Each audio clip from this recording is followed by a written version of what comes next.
এই দেখেন নদীর তাজা বাইলা কেমন একদম। এই বাইলা মাছ কিনলাম দেশি, একবারে বড় বড় বাইলা মাছ।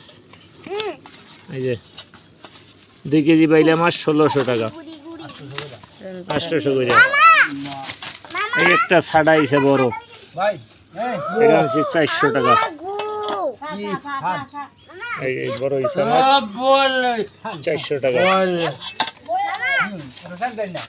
লম্বা করো ছাড়ো, লম্বা করো।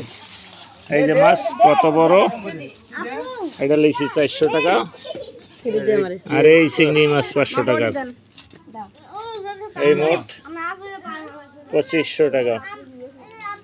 এই যে খাসি আনলাম 6000 টাকা, 7 কেজি গোছ হবে 6000 টাকার খাসিতে, 7 কেজি গোছ হবে। দেখেন আমার বাজারে এখানে নদীর মাছ, তাজা পদ্মার মাছ আর জাটকা মাছ কিনছে আমার ভাই। কত? 120 টাকা কেজি কিনলেন, 120 টাকা কেজি।